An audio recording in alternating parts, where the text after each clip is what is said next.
মেয়ের পিছনে সবাইকে কুকুরের মতো লাগাই দিয়ে আবার সেফ থাকে কেমনে? আপনারা সবাই তো যাচ্ছেন, আপনারা সবাই তো যাচ্ছেন ওকে ভোগ করতে না পারলে কি যাচ্ছেন? ওর ক্ষতি করতে। সে মাথা থেকে ভিকটিম থাকলে তার পুরো শরীর ভিকটিম হয়ে যায় কিনা ভাইরা? সেই ক্ষেত্রে আমরা কি করা উচিত, কি দাবি চাওয়া উচিত? সরকারের কাছে চাওয়া উচিত যে নারী কর্মস্থল পর্যন্ত পৌঁছাবে, যে নারী সংসার টেকাবে, যে নারী অর্থ ইনকাম করবে, যে নারী শ্রমজীবী হবে, যে নারী পুরুষের পাশে পুরুষের হাতে হাত ধরে একসাথে এগিয়ে যাওয়ার কথা, সেই নারীকে কোনোভাবে আটকানোর চেষ্টা করলে আমরা কেউ মেনে নেব না। প্রতিটা নারী তার জন্য রুখে দাঁড়াবো। আর আমরা চাই সব রকম অন্যায়ের বিপরীতে দাঁড়িয়ে সঠিকভাবে কিভাবে নারী একটা মানুষ হিসেবে নিজেকে প্রেজেন্ট করতে পারে। ভাইরা কি বলেন? আমার পাশে আছেন?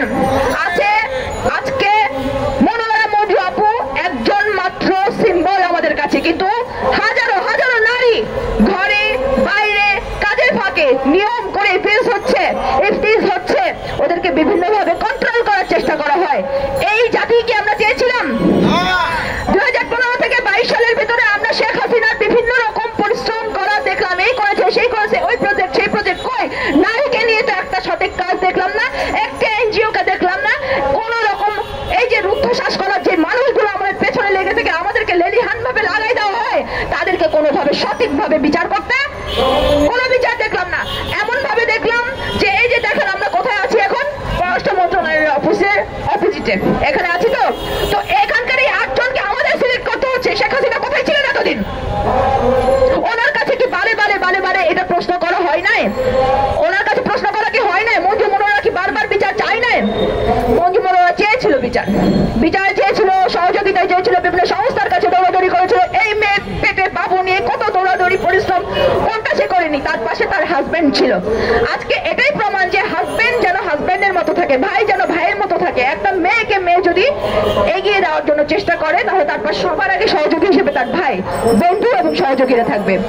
ওখানে এমন একটা সিন্ডিকেট তৈরি করা হয়েছিল, আশেপাশে অনেক মানুষ ছিল যারা সবাই কাজ করছে, তবে সবাই ওই নূরে আলম ভাইয়ের কথা বলা হয়েছে। নূরে আলম স্যারটার আমি চিনি না, ওই নূরে আলমের সাথে যারা ছিল তারা সবাই মিলে একসাথে বলতো, আপনি সরে থাকলে তো আপনাকে কেউ কিছু করতে পারবে না, আপনি সেফ থাকেন, আপনি সেফ থাকেন। একটা মেয়ের পিছনে সবাইকে কুকুরের মতো লাগাই দিয়ে আবার সেফ থাকে কেমনে?